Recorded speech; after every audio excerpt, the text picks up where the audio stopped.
Good Monday morning, everyone. Welcome to First Things First. My name is Jenna Wolfe. Nick is counting the appearances. Stop at 10, my friend. Stop at 10. How many did he win? How many did he win?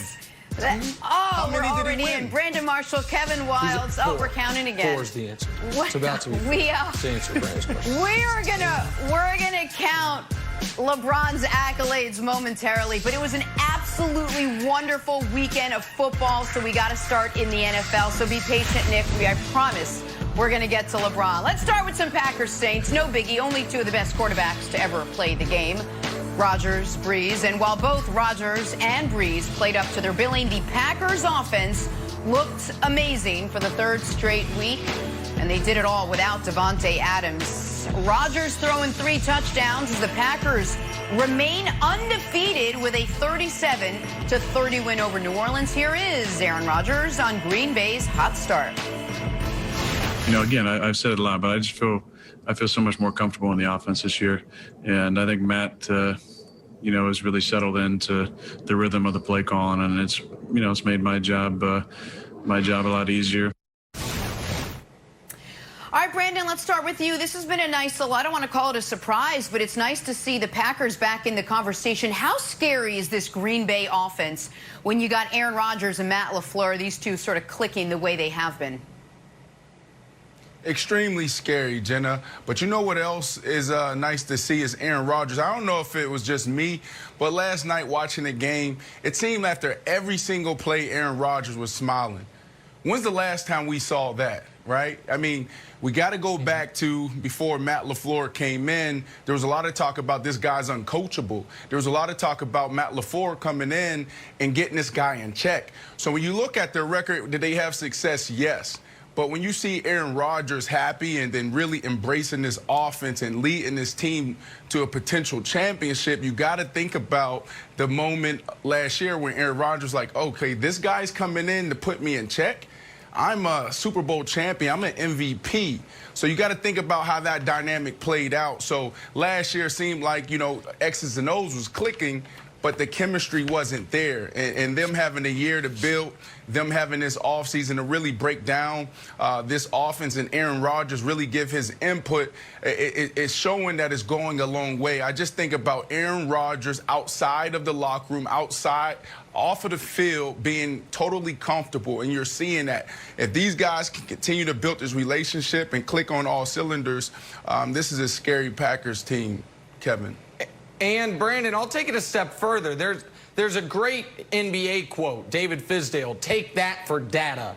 And I feel like this whole year so far has been Aaron Rodgers saying, take that for regression. There was a lot of smart people that said the Packers were a bad 13-3 team. They were a team that the record said they were good, but Rodgers wasn't playing at a very high level the last few years. I know you heard the same things. Some of those folks on Inside the NFL alongside you were saying some of those same things. And that if there was a team primed to take a big step backwards from a 13-win season, it was Green Bay, because they didn't have all the pieces that a great team typically does. So how did they overcome that? When they didn't really participate in free agency, they are getting no production at all from their first, second, or third round pick. So how'd they do it? Oh, they acquired vintage Aaron Rodgers.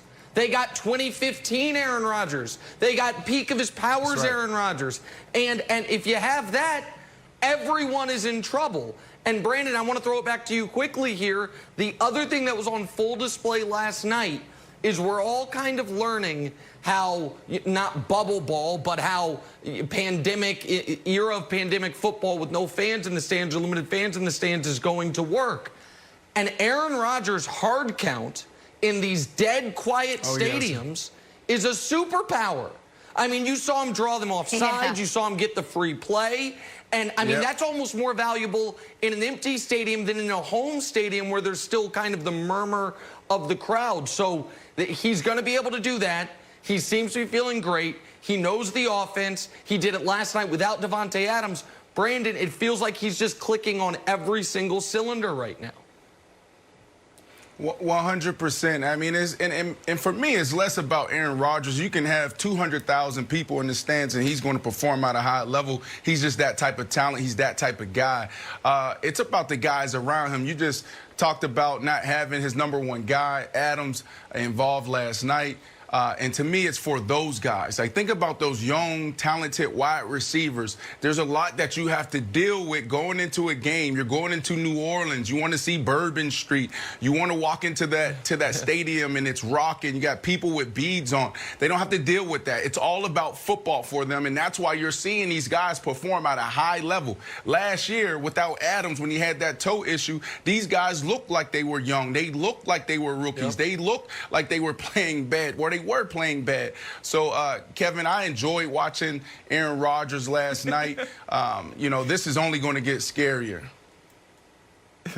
Brandon, you know what I've enjoyed about working with you?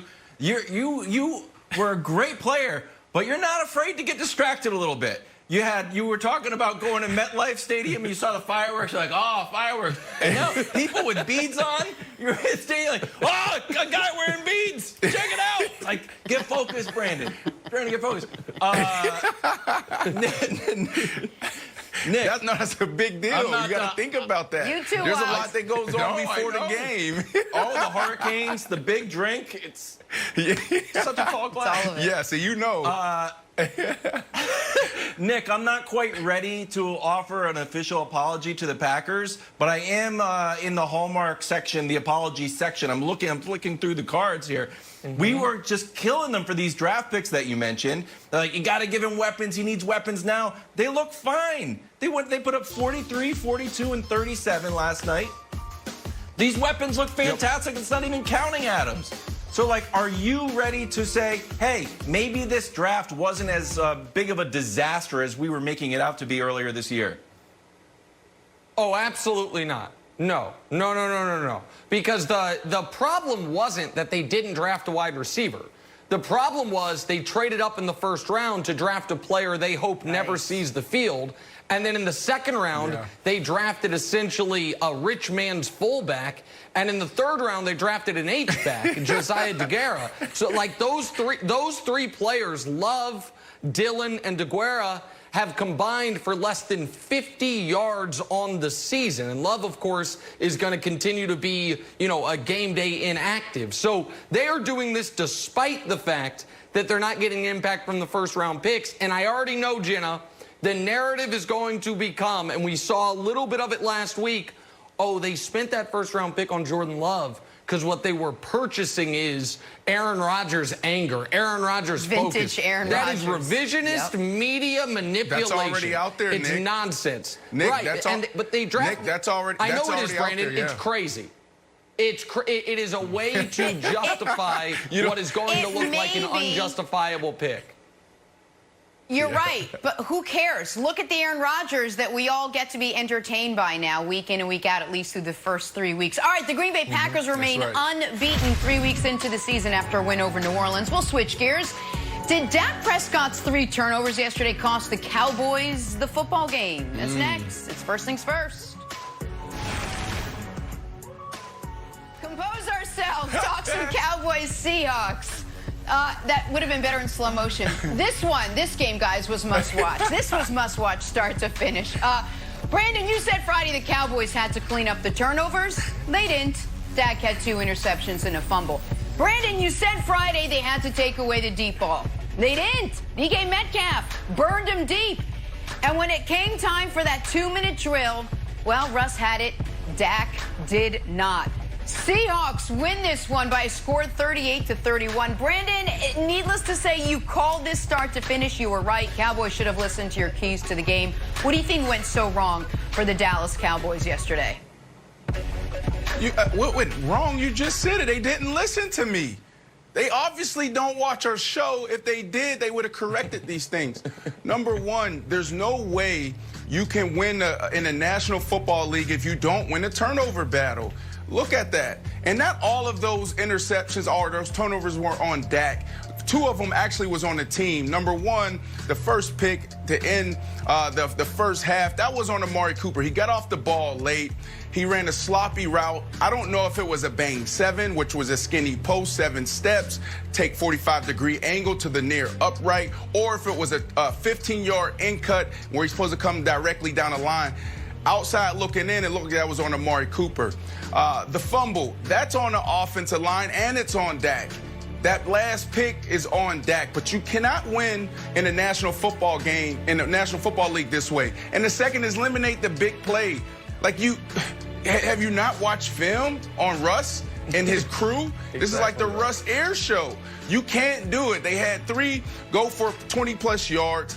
It should have been 3 touchdowns. 2 were a touchdown. 1 was called back because of DK Metcalf, or was a fumble through the end zone, touchback. And then the last thing is a 2-minute drill, and we just talked about that. To end the half, that's on Amari Cooper. The 2-minute drill was sloppy, and then to end the game, you cannot do that. You have another shot at the end zone. We're taught to throw it 2 times in the end zone when you're in that situation, but if you don't have anything, live to play the last down. Throw it through the back of the end zone and come back and try to find a better look. This is on the coaches. You got to clean up these things. These are things that are becoming a trend. You can't continue to turn over the ball. And number 2, you can't give up the deep ball.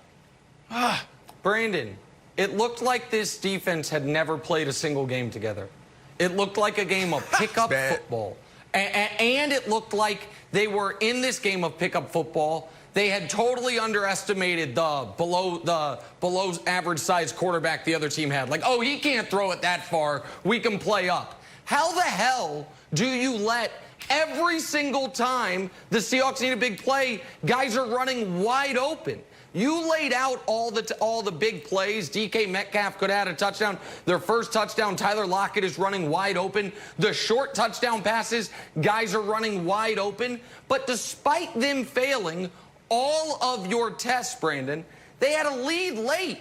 And they had Seattle in a 4th down. And on that 4th down, what happens? Greg Olsen, old man Olsen, runs wide open.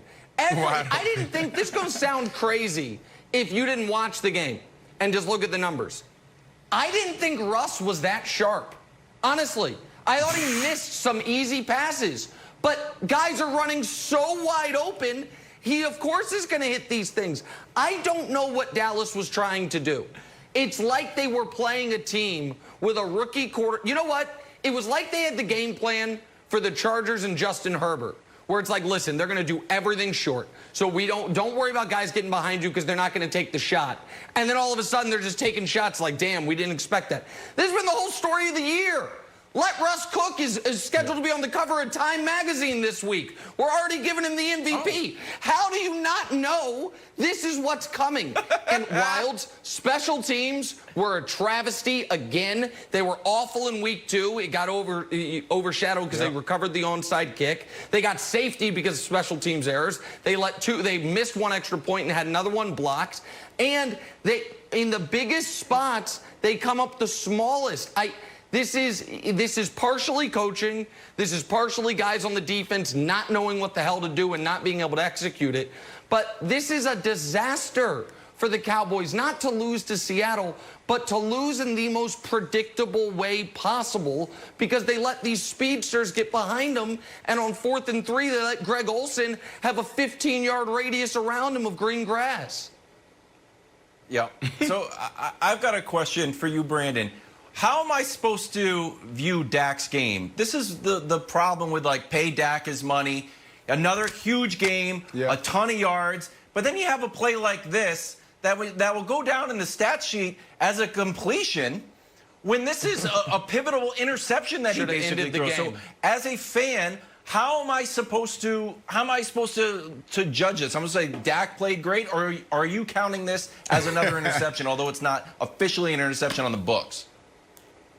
I mean, you can turn on every game on Sunday and you'll see plays like this. When I was with Drew Brees, no, you won't. I was taken aback by, Yes, you will. When I played with Drew Brees, I was taken aback by how he just threw it into coverage, and there was 3-4 guys around, and Mike Thomas just made an outstanding play, but it was easily a play that could have went the other way. I mean, this is just the National Football League. Things happen. I think their team should be happy. Dak Prescott is playing well. You look at the stat sheet, and you see 3 turnovers, but 2 was on his teammates. So can I just, Nick, I want to ask you a question, because that's an interesting point that I wanted to bring up. We talked last week about what a moral victory is. It doesn't really count in the stats sheets or in the books, but for the Patriots last week, maybe they got a moral victory. You go up against a really good Seahawks team, or who we thought had it, we have great quarterback, MVP running, Russell Wilson. This is a good team, a good test for the Dallas Cowboys, and they come this close despite those 3 turnovers. Do you walk away from this team if you're a Cowboy fan? Well, that was sort of a moral win, a moral victory for us. That's one of the tougher teams. The Cowboys are supposed to be a Super Bowl contender.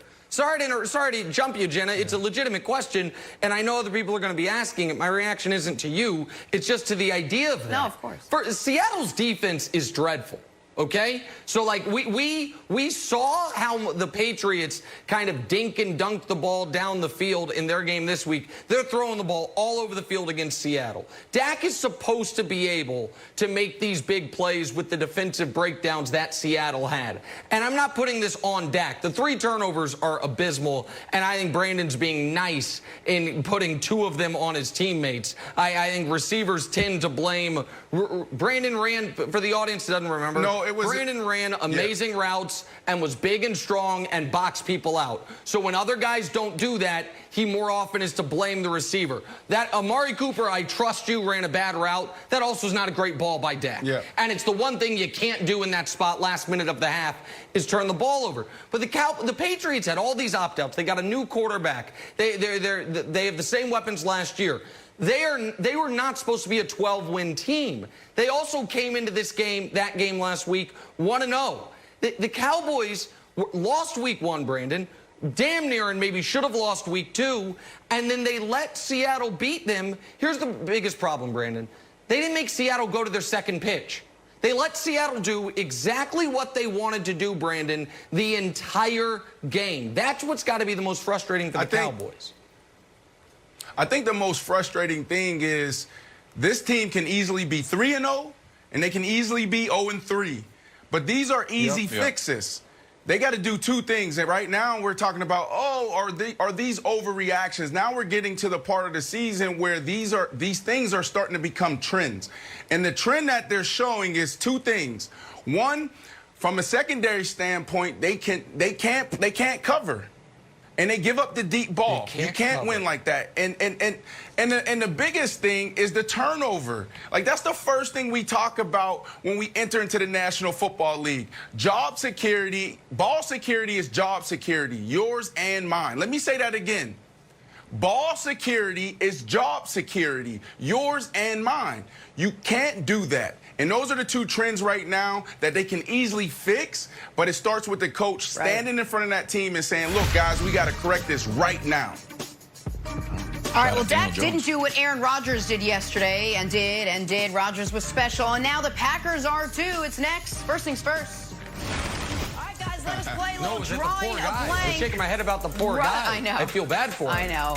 Russell Wilson was cooking up a 5-course meal yesterday against the Cowboys. 1 course for each touchdown pass he threw. That's 1 + 1 + 1 + 1 + 1. That's 5. Russ, the first player ever with 14 touchdowns in the first 3 games. Mr. Brandon Marshall, the most impressive performance, though, on Sunday was blank.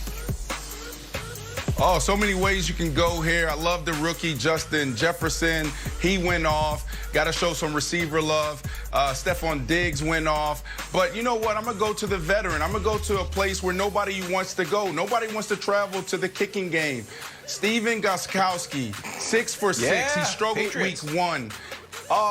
Yeah, he struggled last year. He struggled week 1, Monday Night Football, and then he is the difference in this game. And we got to show more love to kickers. They are players, and they are essential. No, we don't. Listen, okay, Brandon, I adore you, man. But I love Brandon's like, you know what?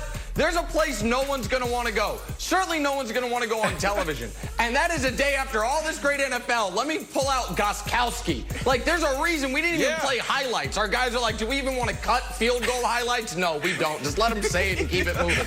All right, so I'm going to go with somebody else. Most impressive performance. Nick Foles coming on for Mitch Trubisky for my Chicago Bears, who I picked to go 12-4 this year. Down 16 points against the Atlanta Falcons. Nick Foles throws 3 touchdowns. Actually, if you watch this game, he threw 5 touchdowns. First drive through a touchdown, gets overturned. Third drive through a touchdown, gets overturned. Doesn't matter. Touchdown, touchdown, touchdown. As the Atlanta Falcons continue to set themselves on fire in new and exciting ways. The Bears are 3-0. Trubisky, you're out. Foles, you're in. He was outstanding. That was the most impressive performance this Sunday. Kevin Wildes. Oh, I was going with your buddy Odell Beckham, Nick. Not only did he have a okay game receiving, played great defense, saved Baker an INT, throws it up to Odell. Odell bats it down. Now watch after the play. Gives him the Matumbo. No. You can't. Like, buddy, that was for you. You don't celebrate a great defensive play. No way. Don't try to throw on me, Odell Beckham. Don't do it. Great defense by Odell. All right, that made me laugh. Over to Dak Prescott now. He came about this close to leading the Cowboys to another epic come-from-behind win, but just one too many costly turnovers. Brandon, the most disappointing performance on Sunday was blank. Kyler Murray. Man, I mean, you set the bar high. You could potentially be in a race for MVP. You are in a track race with Russell Wilson to win this division, and you go out and you throw 3 picks. This can't happen. It's a trend. You heard me say it already on this show. I'll continue to say it all year. You cannot win in this league if you turn the ball over. Come on, Kyler. You're playing way too good to do this. Also, Brandon, I'm going to add to that. Maybe just more important than the Cardinals' record, my record. I give out 5 picks every week, 4-1. The one was the Cardinals. Come on, Kyler. You're going to let the fighting Matt Patricias prevent you from going 3-0 and prevent me from going 5-0 against the spread? Come on, Kyler. But I'm going to go with someone who didn't lose this week, except for the full confidence and faith of his locker room, which I'm sure he lost. Doug Peterson. Doug Peterson. The hell you doing, man? You're 0-2. You have a 4th and 12. There's 19 seconds left. You have so many good options. You can throw to the sideline. You can throw over the middle and try to go up and spike it as long as it goes at least 12 yards. You can just throw a heave to the end zone. Time out. What, Brandon? Time out. You're Time out. Jenna, can we make that as... No, I'm not. Jenna, can we make this a segment? What the hell you doing, man? Can we make that a segment? Oh, that's a great idea. It's a great idea. It'll be a different coach every week, one of these doofuses. You're playing for the tie? You're punting with 19 seconds left in overtime at 0-2? They didn't lose. Get the hell out of here. Played not Doug to lose. Peterson. Most Played not disappointing. to lose. What? That was terrible. That was terrible. I went with DK Metcalf, Jenna. Here's the thing. You know I don't like halfway measures. So if you want to secure the ball and bring it into the end zone, great. Yeah. If you want to celebrate, go up to the line and pretend to pull him back in, I'm up for that. But just don't halfway it. And by the way, it's not Leon Lett. Leon Lett was a defensive tackle, ran 65 yards in the Super Bowl. This is just a random screw up. Leave Leon Lett out of this. Everyone was thinking that. On to New Orleans, where Drew Brees and the Saints are 1-2 and searching for some answers. Not the juggernaut on offense this season that we've come so used to seeing down there. But Brandon, the biggest overreaction this morning will be blank. Yeah. Josh Allen should be in the MVP discussion right now. On September 2nd, at 7:30 a.m., I want the record to reflect that, okay? I chose it's been Russell reflected. Wilson. There we go. To win the MVP race. Look, this guy's playing really well, and he could be the one that challenged Russell Wilson. He has more combined passing yards than all the guys that was drafted his year. Rosen, Mayfield, and then also Sam Darnold. This guy's playing hot. This team is scary. NFL, look out. Okay. So that's a good answer. And I am not someone that likes to go on television and call for one person to be fired. I think it's unfair. You never want to be in that position. But I have no problem going on television and calling for 3 people to be fired. Adam Gase, goodbye. Dan Quinn should have been last year. Dave Gettleman, your team got blown out by the JV Niners. You built that roster. All 3 of y'all, it is an overreaction not to fire them. It is an overreaction. We got 10% unemployment in this country. Negative. How do these 3 guys still have jobs? Riddle me that, America. I don't know. The biggest overreaction, not firing Gase. That team is a train wreck. Dan Quinn inventing new ways to lose. And Dave Gettleman, Wilds. I'm not blaming Joe Judge. He might have built the worst roster we have seen in the NFL in 30 years. And Gettleman's fingerprints are all over it. So the biggest overreaction is those guys continuing employment. What? Are you ready to move on from your buddy Danny Dimes? No, I've been Danny my Dimes. buddy. Are you ready to move on? He's the most turnover-prone player in the history of pro football, Wilds. He's the most turnover. Right, Jenna, the tennis balls on the hands aren't helping him on his pitch plays to Evan Ingram. They're not helping him on his interception. Listen, Giants may both be in the running for Trevor Lawrence next year. Those 2 quarterbacks better watch out. Go ahead, Wilds. Absolutely. Oh, I don't want to fire Dan Quinn. I think Dan Quinn's been doing all right. They've been in these games. It's a little LeBron-esque, Jenna. It's like, hey, you can't blow a lead unless you got a big old lead. We're getting out to big leads. We just need to finish it. So I actually like Dan Quinn. Yeah, he gave up. He had a 98 win probability in both fourth quarters. Man, give him another week. What's the chance it's going to happen 3 times? Yeah, give him a week against Aaron Rodgers. Let's see how it goes. I actually like it. that was the answer? Okay, let's move on to tonight's big game. Patty Mahomes and the defending Super Bowl champs Chiefs. This is going to be great. Traveling to Baltimore to take on Lamar and the Ravens. Star-studded matchup tonight. All right, Brandon, the player you're most excited to watch in tonight's Chiefs-Ravens matchup is blank. Oh, not a player. It's a combo. I think this is going to be the difference in tonight's game. It's going to be Mark Andrews and then also Lamar Jackson. That's going to be the difference. I'm gonna go with the right answer, Patrick Mahomes. Why would anyone say anyone other than Mahomes? Maybe Lamar, but what is Wilds? Like, I assume you're gonna have the same answer as me. Like, what else could the answer be? Bill Belichick. Remember Darren Waller last Monday night? He ran for he had 12 carries for 105 yards, like Darren Waller Monday Night Football. Well, guess what? Whatever you see tonight from the Chiefs, you're not going to see on Sunday when they play Bill Belichick. So I'll be watching what Belichick is watching. Why'd we even do this question? Why'd we even do this question? It's like Short week for you. All right, let's talk some Packers now. How scary is this Green Bay offense with Aaron Rodgers firing on every last cylinder? It's next. It's First Things First. Sunday on Fox, it is a star-studded showdown in Big D. Baker Mayfield and the Browns take on Dak and the boys, or you may catch the Giants against the Rams. Check your local listings for the game in your area, or watch it all on the Fox Sports app. Back to our top story this morning. Sunday Night Football, 2 great teams, Packers Saints, 2 great quarterbacks, Rodgers Breeze, both missing their star receivers. But last night it was Green Bay's offense, which looked great for the 3rd straight week. Rodgers threw 3 touchdowns to help the Packers win and remain undefeated 3-0 on the season. Here is Green Bay's quarterback on the Packers' hot start. You know, again, I've said it a lot, but I feel so much more comfortable in the offense this year. And I think Matt, has really settled into the rhythm of the play calling, and it's made my job a lot easier. Our quarterback, Michael Vick, joins us now. Mike, how scary is this Packers offense when Aaron Rodgers and Matt LaFleur are clicking the way they seem to me? That whole offense is clicking. Well, it's very scary, and it's going to continue to be scary, especially when you have Aaron Rodgers talking about how comfortable he is.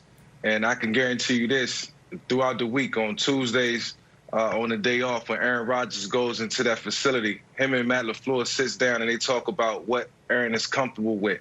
And Aaron can draw from all those experiences that he's had in the past in terms of play calling with Mike McCarthy, any other offensive coordinator, or offensive mind that he's been around, and they can pull plays from everywhere, along with the things that Matt LaFleur likes to do.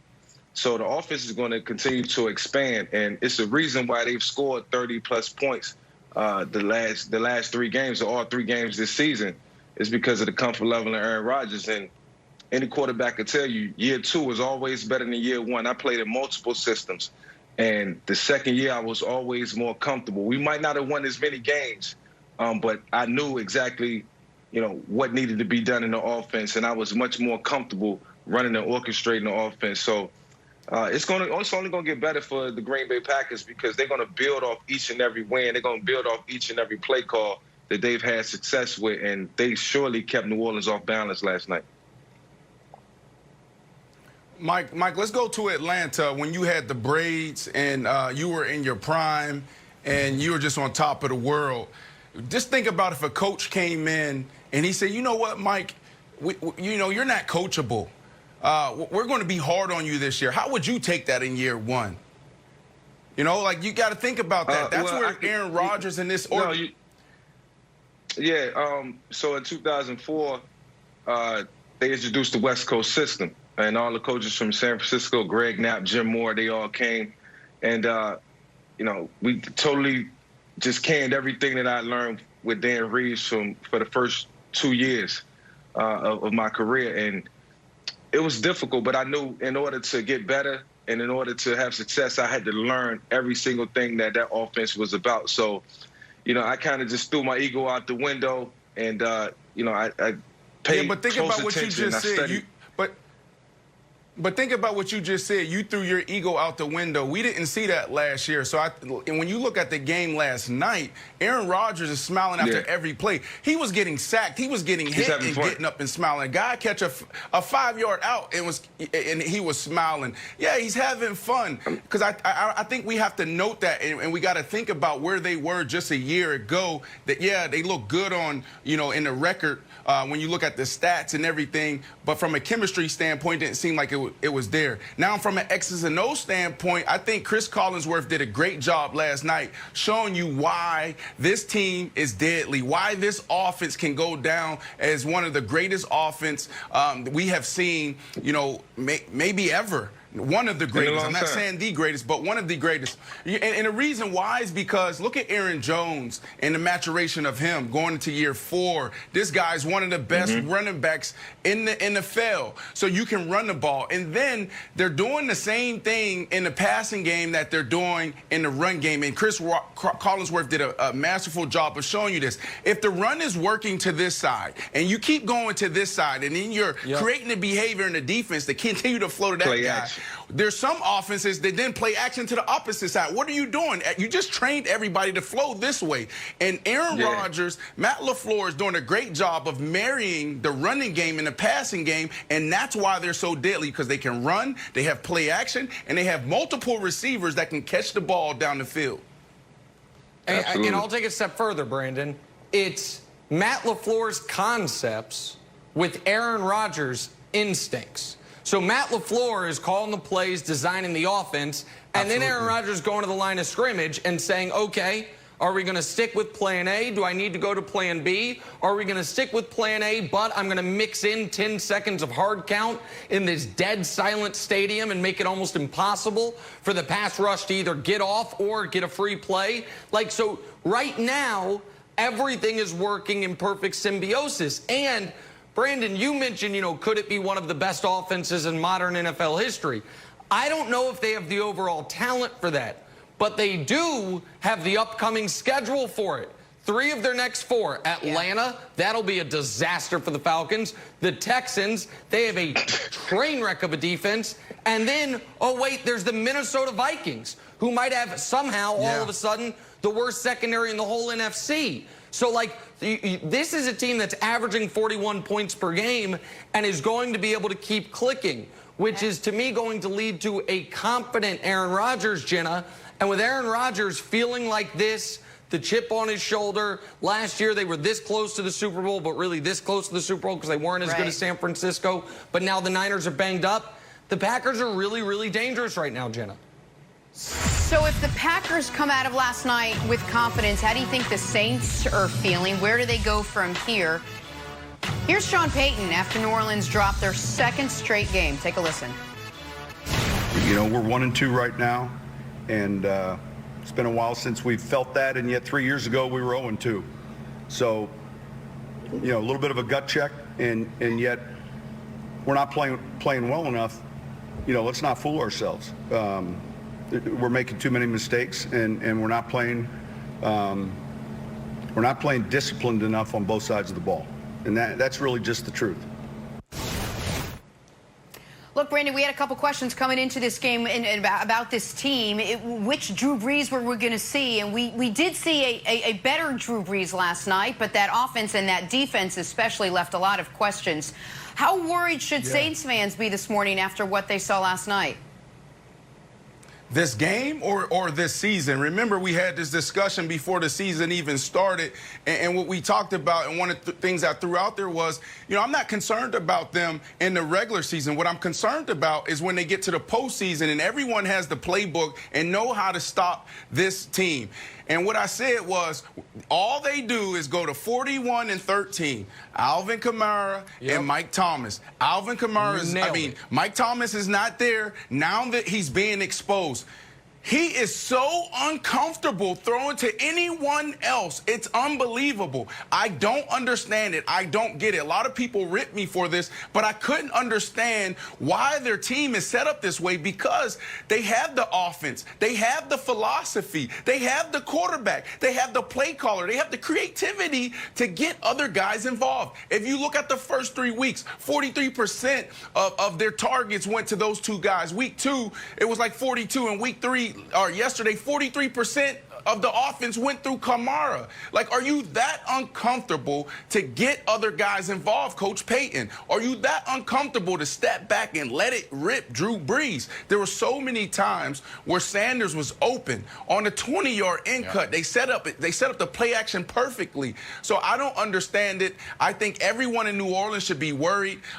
Drew just looks so uncomfortable. And even when this guy gets back, Mike Thomas gets back, he's coming back from a high ankle sprain. That's going to be a nagging injury for the next couple of weeks. I think most importantly for the Saints is that the schedule lightens up for them, and that's something that they should be thankful for. But like Brandon said, the Michael Thomas effect has been real. I honestly thought that Emmanuel Sanders could be plugged in some of those spots, and they can take advantage of the things that he can do, and the offense can not really miss a beat the way it has since Michael Thomas went down. So I can't remember a team that had such a dismal effect after losing a star player, because you got Alvin Kamara and you got Emmanuel Sanders, and you still got other guys that you can utilize in order to make the offense move accordingly, and it's just not showing up. And you know, it was very sloppy on defense, and you know, overall the total team effort, it just wasn't there last night. It wasn't enough to beat the Green Bay Packers. And Mike is absolutely right. Their next 3 are the Lions, the Chargers, and the Panthers. So even if they don't get things fixed, they should look better. But in the meantime, Wilds, I got one piece of advice for Sean Payton. Take your Taysom Hill package, put it in a drawer, and lock it. Stop it. I was so mad at that last night. I was so mad at that. So mad. You get the biggest play of the game is the stop on 4th down, and it's like, hey, here's our 30-year-old gadget quarterback with 180 career passing yards. Come on down, and now you lose. So, Kevin, I know you have a good relationship with Sean Payton. Text him. Stop with Taysom Hill. I will. Stop it. It's got to stop. I don't know. As soon as I actually root for him to fail just to get you fired up. I feel like they paid him so much money. Like, we got to use Taysom Hill, guys. We paid him a lot of money. It's like a nice piece of silverware in your house. Like, I guess we spent all this money on this. We should break it out at Thanksgiving, Jeff. All right, we got to switch gears, talk some basketball right now. After over 12 weeks in the bubble down there in Orlando, we got ourselves an NBA Finals matchup. We're going to tell you how LeBron feels about it next. First things first.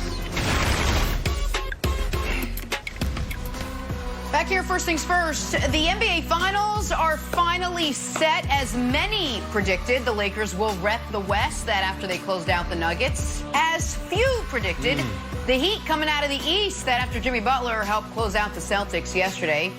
A hungry LeBron James had this to say after the game on Saturday: "It don't mean expletive unless I get it done. I got to get it done." Chris Broussard is with us now to help preview the NBA Finals. But, Nick, let me start with you. Do you agree with LeBron that making the Finals is meaningless without a championship? Oh, this year for LeBron, yes, he's got the best team. And thankfully for LeBron, they're going to win the championship. So let's talk about how they got here for a moment, because we're going to have plenty of time to preview this series. Almost past it. You know what I see floating around me? You guys aren't where I'm at right now, but what I see floating around me?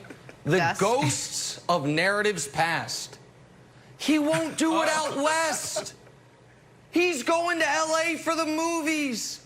The Blazers present real problems. Oh, the Nuggets have him right where they want him. And my favorite one, this is Kawhi's city now. And guess what just happened? He gentleman swept the conference. The tougher conference, age 35, year 17, no home games, gentleman sweep, gentleman sweep, gentleman sweep. And how does he culminate the final gentleman sweep? With a nearly perfect playoff game.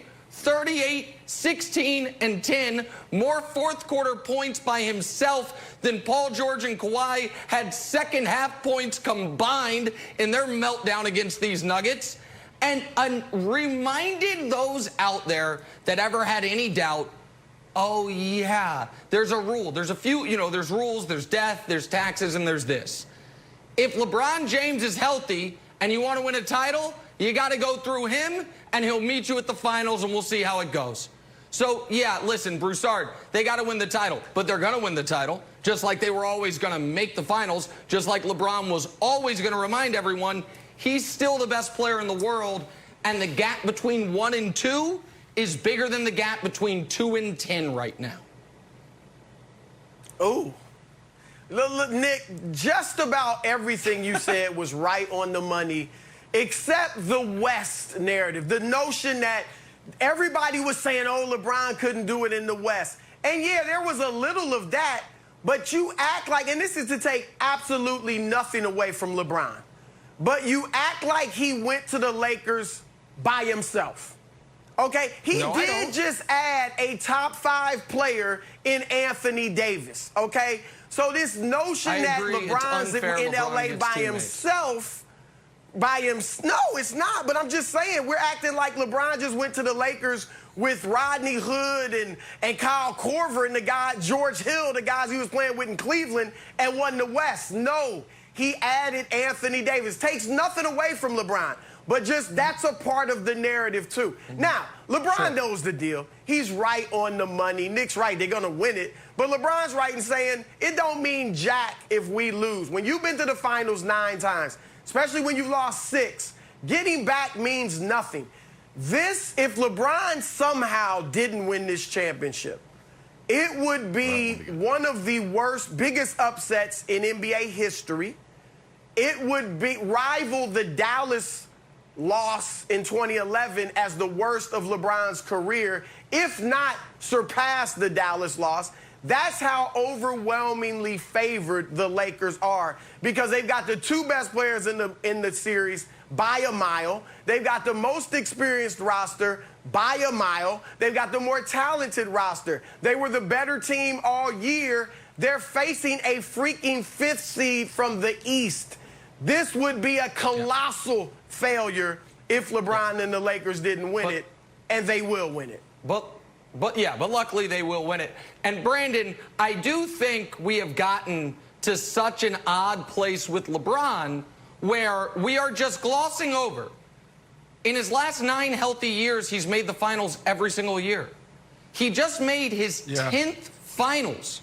That ties Kareem, and it's only behind Bill Russell and Sam Jones, who played for the Celtics in the 60s when there were 8 teams in the league. What he just accomplished by itself before he wins the championship is all time, and to do it in a playoff series where he's averaging 26, 10, and 9, a playoff run, I should say, on 54% shooting, should be impossible for anyone, let alone a guy with almost 60,000 career minutes, Brandon. Yeah, but isn't that the debate? But isn't that why, why this is even a discussion? It's not about what LeBron said in this moment. It's about the discussion over his entire career. When you look at all his accolades, 4-time MVP, 3-time champ, 16-time All-NBA, 16-time All-Star, you can go on and on and on. There's so many accolades. And for him, it's always about, can you win a championship? Like this chase to 6, chasing Michael Jordan. So when we look at this, I really think we got to look at it in the lens of like breaking down his entire career. 10 times making it to the finals, that's not the mission. Is it great? Yes. Is he one of the most consistent athletes that we have ever seen? Yes. But LeBron James, and this is not a knock on him, he should be proud that he's put himself in this position with his hard work and then his approach to the game and his approach to life. But LeBron James, he should be 5-time, 6-time champ. And I think that's what we need to take this discussion, because anything outside of that, I don't think we can put him in the category of Michael Jordan.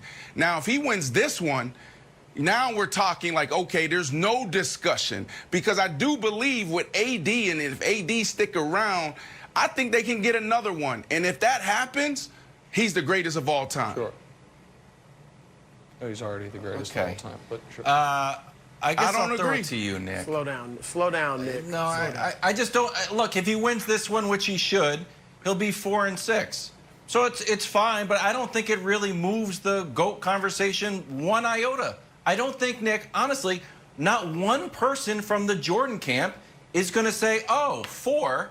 Well, is that more than 6? No. Okay, then I'm not moving. You're not going to move one Jordan person over, and I think it's kind of foolish to think that you're going to. Then Kareem's the greatest player ever. Then stop it. Then stop it.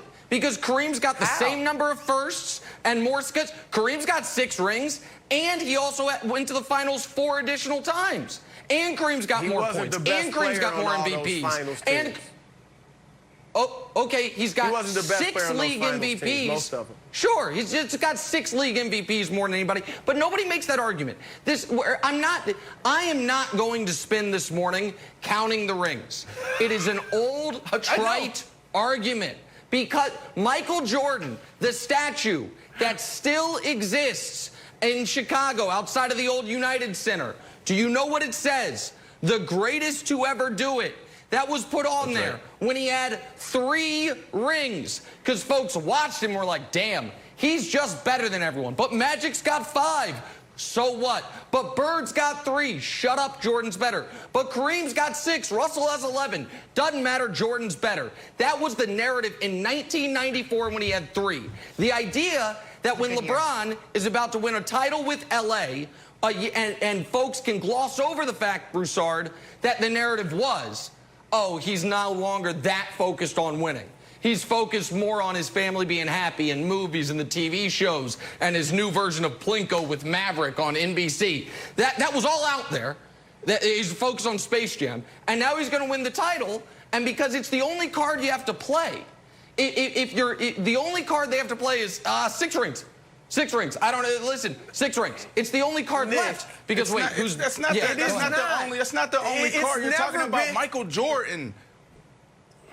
Right. Well, I mean, when you're right, when you talk about Jordan's statue outside the United Center, you're right. After 3 rings, people knew this is the greatest we've ever seen. It's not just about the rings. I look at Michael Jordan's game versus LeBron James' game, and I say Jordan's better. Jordan did not have any weaknesses. I don't want to diminish LeBron at all, but there's weaknesses. The free throw shooting, the mid-range jump shooting. Now he's fitting into the system better as strictly the point guard, but those are things that are weaknesses. I can't point to one weakness in Michael Jordan's game, and no one can. Handle was a little weak when Nick Anderson ripped him, but we don't count that. Did his handle ever hurt? It doesn't count. They lost that playoff series. That really was to the a Magic, weakness? but that doesn't count. Yeah, I mean, they lost that playoff series. They lost. And he quit let twice. Let LeBron take a year off to go play baseball and see how he comes he'll just back. keep playing his sport. Or football. No. He won't quit and rest. He won't. No. He'll just keep playing his sport, keep making the finals, and keep making the Jordan folks look sillier and sillier. That's all he'll do. Just 10 fun. And with that, we finally settled the LeBron-Michael Jordan debate. It took a while, but we finally got there. All right, again, Blame Wild's wife. NBA Finals, Game 1, Lakers-Heat, all set for Wednesday night. Hey, can the Cowboys pin yesterday's loss on Dak Prescott? Take a turn, talk some football. We'll dig in next. First things first.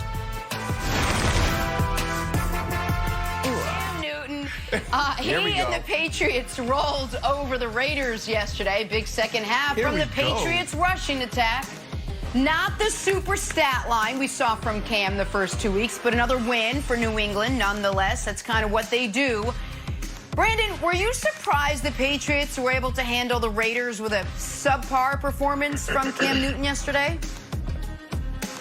You know, I wasn't. It reminded me of my time in New York playing for the Jets and also with the Dolphins and seeing them twice a year.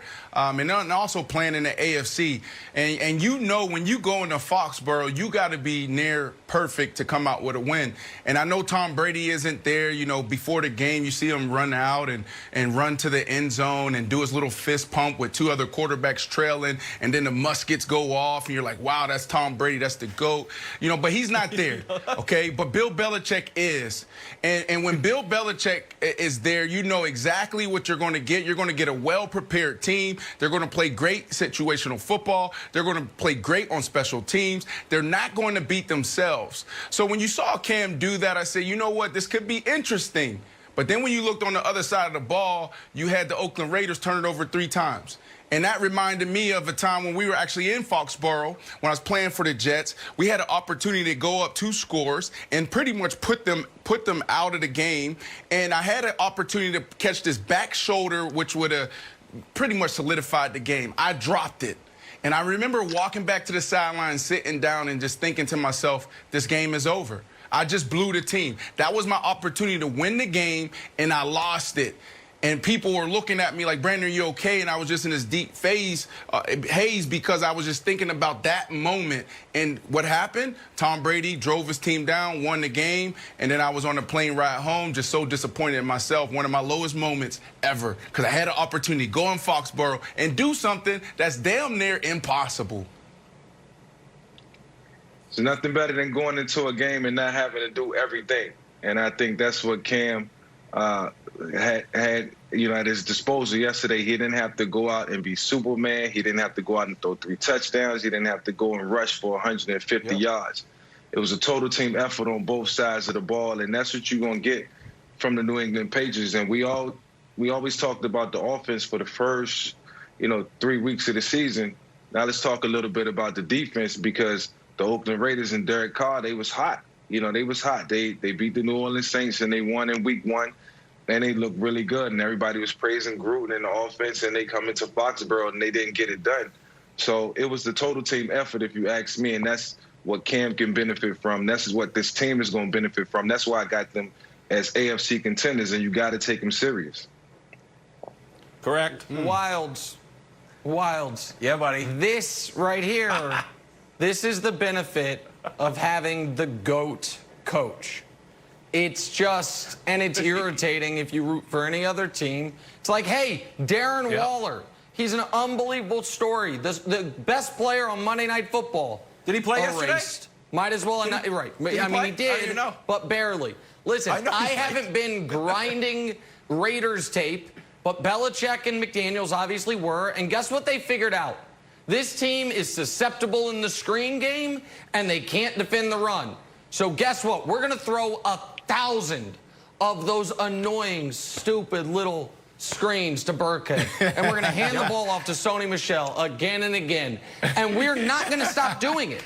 And this is what makes Belichick and McDaniels so good. There's no ego to it. It's like, do we need a second pitch? Well, let's see if they can hit the curveball first. And they just throw it again and again and again, and they wear you down. I mean, the Raiders were 2-0 coming off a win over the Saints, and they looked terrible, even though Cam didn't even play well. And it's just same old Patriots in a good way. And it's so irritating, Wilds. It's just, I'm just so done with it. It's because it's just irritating. It's just enough. It's just a total masterpiece. A total masterpiece. You know, there's a saying in New England, do your job. And that Cam Newton didn't have to go crazy. He didn't have to run for, 100 yards. You remember that commercial, the Michael Vick experience, Mike? You remember that commercial? You were in it? And you had to run through everything, and you're spinning around, and it's like the most chaotic thing. You're like, oh, my God. Imagine being Michael Vick on a day-to-day. Like, buy these sneakers. They got Velcro on them. And I did. If there was a Cam Newton, Bill Belichick experience, just like, just hand the ball off. It'd be a very boring commercial, which is what we want. We ran for 250 yards. Rip Burkhead had 3 TDs. Nice and easy. Now, I don't want to jump too far ahead. I'm leaning back. That's why I'm so far back, everybody. Now, I'm interested in next week. We're going to start this week, Nick. I don't know if we want to have a bet of some sort, but we're headed to Arrowhead, and Bill Belichick's got his DVR set. Maybe even has probably has a DVR set. Watch this Chiefs game. So whatever you guys plan on doing tonight, you're about to get Darren Waller yourself. Plan on you want Sammy Watkins to have a good game? Go ahead, because it's not going to happen on Sunday, my friend. I'm very excited. Listen, cheers, everybody. I want to throw it back to Mike, because it's too early to talk Chiefs-Patriots. And the reason the Chiefs aren't the Raiders is you take away our Darren Waller, who's better than Darren Waller, Travis Kelce, and Tyreek Hill's still there to beat you. You take away Tyreek Hill and Sammy Watkins still there to beat you. We don't have to talk about the Chiefs part of it. But I'll let Mike go ahead on what because I thought Wild's point was a really interesting one, Mike, which is as the quarterback, when you don't have to do the full Mike Vick experience and you still win the game easily, it's got to be such a reassuring feeling going into every game. I mean, some of my better games and better times in my career was when I didn't have to go and be, Superman, when I didn't have to go and win the game myself. And it gave me comfort in knowing that I don't have to go into next week and I don't have to put on a stellar performance because, at the end of the day, we all getting paid and we all professionals and somebody got to pick up the slack when it's a time of need. And, I used to lean on that sometimes, but, I always wanted to stay ahead of the schedule. I always wanted to try to keep us ahead of the 8 ball and, put points on the board to cover, and make sure that the defense was in a comfortable situation. But if it was the other way around, I would love it to have it that way too. So, it's a team game. And now we know, after watching yesterday's game, why Tom Brady had 6 rings and Bill Belichick together, because they beat the teams that they supposed to beat. They take advantage of, the things that teams don't do well and they exploit you. And that's what happens. So, anytime you got great coaching, at your disposal, you got to take advantage of it. And you got to do what you need to do. Yeah, and Cam is benefiting from that. I mean, for me, the only reason why I'm surprised that Cam kind of, took a step back is because of the showing that he had against Russell Wilson and the Seattle Seahawks. Like, no one expected him to look like that. I know I did, and not because I don't believe in Cam, but because Cam took a year off. And because usually a guy like that, they hit mid-season stride around like week 6, week 7.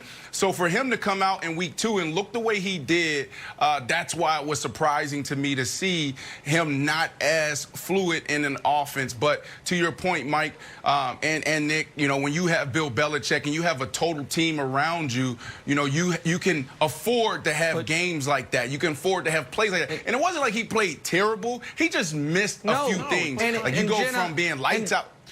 Yeah. No, he didn't lose the game. It just speaks to, and it speaks to the Patriots, Jenna. We are talking about how great the offense looked against Seattle. They scored 30 against Seattle. Talked about how bad the offense looked yesterday. They scored 36 points. How the hell do you have that game? You scored 36 points. It didn't even look that good. I really don't like your team, Wilds.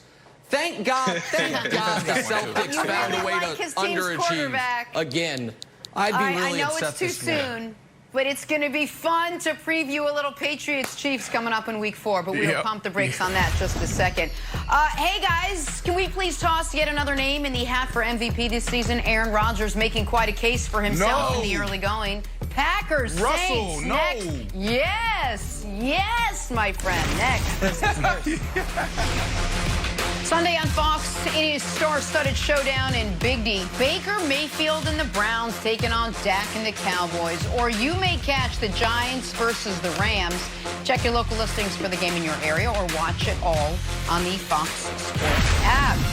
Back here talking Sunday night football. Packers, Saints, Rodgers, Breeze, two teams with high expectations this season. But last night, Green Bay proved that they are the team to beat. The Packers offense looked great for the third straight week. Last night they did it all without Davante Adams, too. Rodgers throwing for 283 yards and 3 touchdowns. And the Packers offense just clicking on all cylinders. They get the win. They remain undefeated. They are proving to be the team to beat in the NFL this early going. Here's more now from Aaron Rodgers. You know, again, I've said it a lot, but I feel so much more comfortable in the offense this year. And I think Matt, has really settled into the rhythm of the play calling, and it's made my job a lot easier.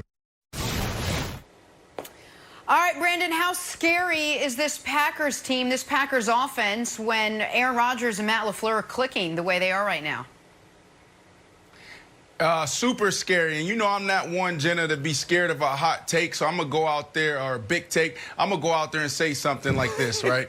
I think Here we go. that this offense can go down as one of the best offenses that this league has seen. And here's why. You have a ticked-off Aaron Rodgers / happy Aaron Rodgers. I mean, look last night during the broadcast, how many times was this guy smiling? And then you have, from an X's and O's standpoint, an offense that is just dangerous and unstoppable. Because when you can marry the run game to the passing game and you have a freaking all-time great quarterback, you have Aaron Jones, who can go for 150 yards any Sunday, and then multiple pass catchers that can gas you. This is a recipe for success. So I love what Aaron Rodgers and the Packers are doing.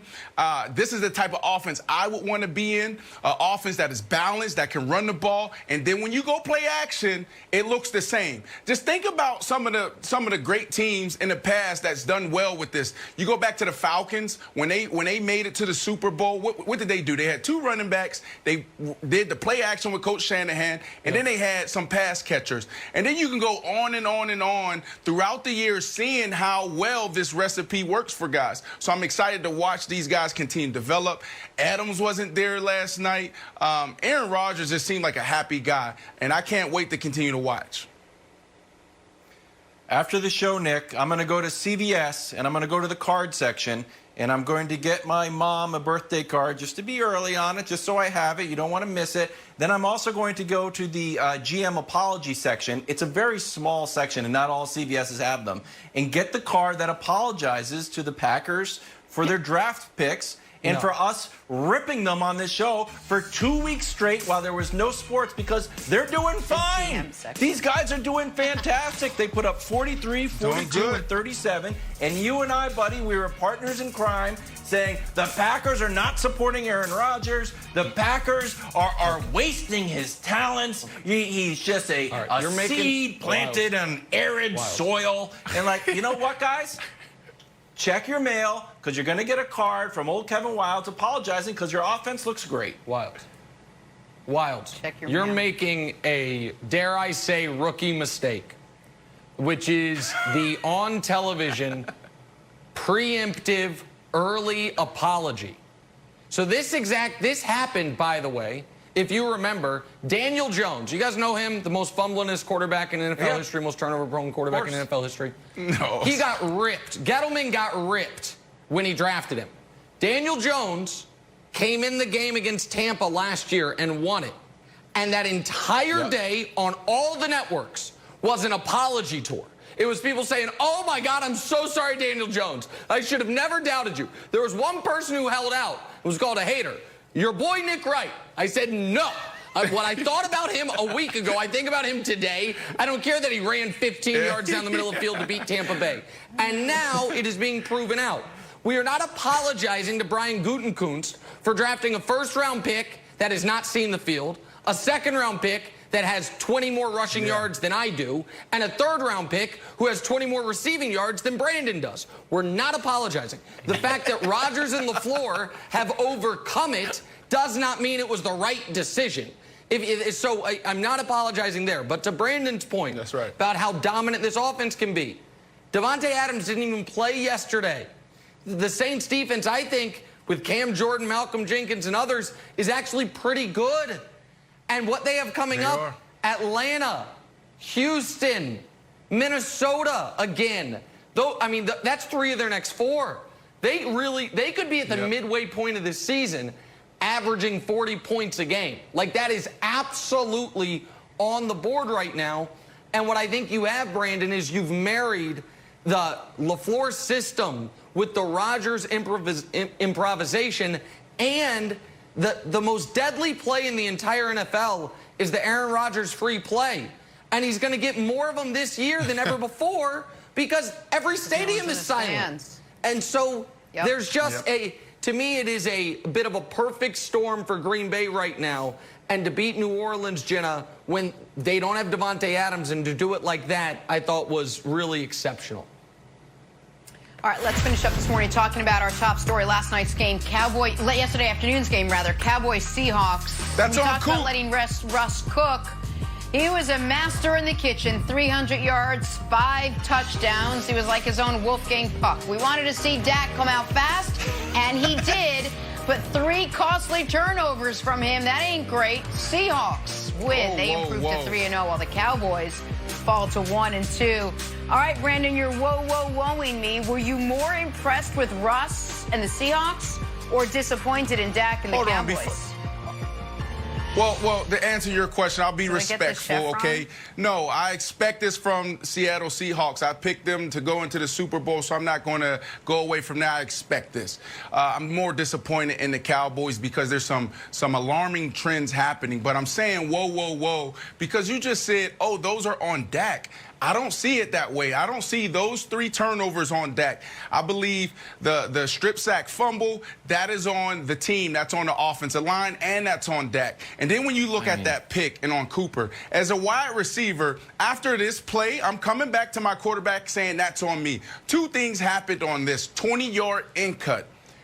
1, he was off the ball. He got off the ball late. And 2, he was sloppy at the top of his route. Cooper is better than this. He knows better than this. There's no way you can put your quarterback in this position. What is a 20-yard in cut? Literally, get the 20 yards and come straight down that line and expect the ball in between the numbers and the hash. That's how we are coached. When you think about, muscle memory and what we do at practice, this is what we're working on. My feet matching up with the quarterback's feet. So when the quarterback gets to his back foot and lets it go, he's believing that I am going to be exactly where I'm supposed to be, and at the top of my route is going to be crisp. So when we look at this, I just think it's important for us to slow down and see the bigger picture, because there's a lot of people right now that's going to kill Dak. And the reality is that is on Cooper. Brandon, you're such a nice guy, but I think it's hurting the show at this point. Let's just be honest. I was a nice guy in the show. You've taken the mantle from me. We showed the 4th quarter interception that Dak threw, and you're like, wow, that happens all the time in the NFL. Like, no, all the time Trey Flowers does not kick a ball into Michael Gallup's hands. So if you don't want to say that one's on Dak, can we at least say the 4th quarter, which Russell Wilson would have gone down and thrown for his 6th touchdown if that happened, but we're not even going to talk about it just because it was such a unlucky bounce for the Seahawks, Nick. So this might, if you want to say that's not Dak's interception, sure. But then if you're going to go with that, I'm going to say that the one that Trey Flowers kicked was actually an interception. I go back to, listen, 2006, I was drafted to Mike Shanahan. And on 3rd and long, where I caught probably 25 of my balls in 4 years was on that play.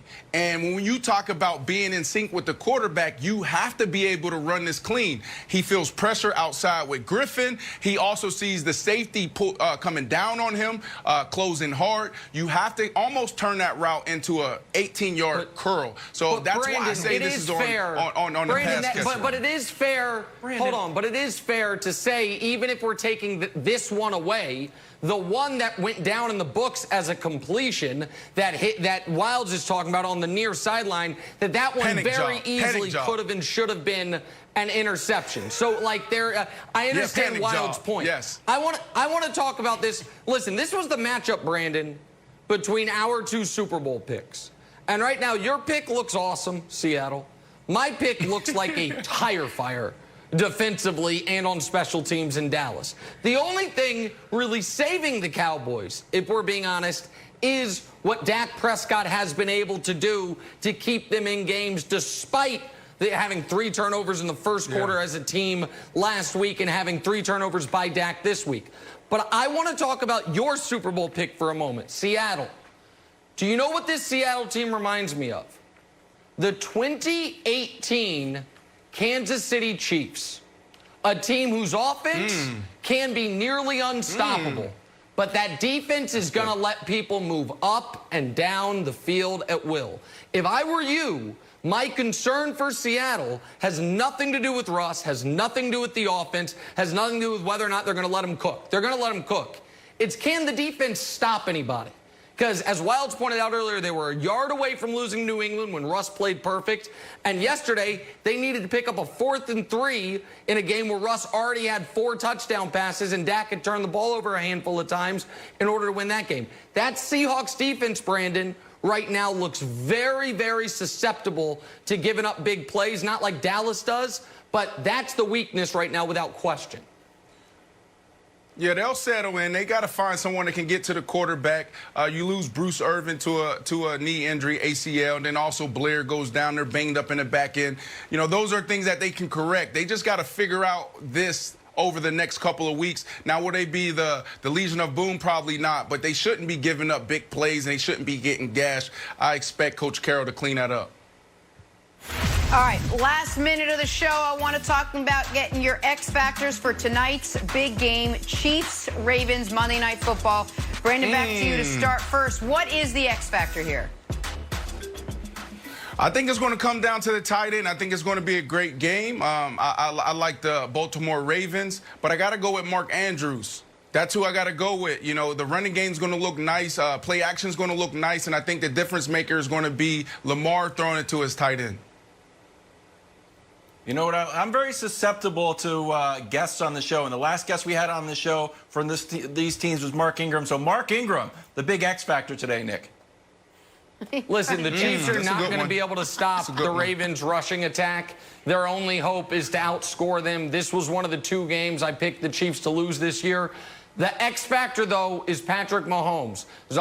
Hey, is Josh Allen in the MVP discussion? Russell Wilson's never gotten an MVP vote. Kyler Murray could do it. Patrick Mahomes might want to remind folks he's still the best player in the league. He's going to be 4. He is the X factor. He's number 4 in the MVP race. For the Chiefs. He's the number X factor. 4 in the MVP race. Well, we'll see. Jenna, he's going to remind people. To be discussed tomorrow, Chiefs, Ravens. Have a great day, everyone.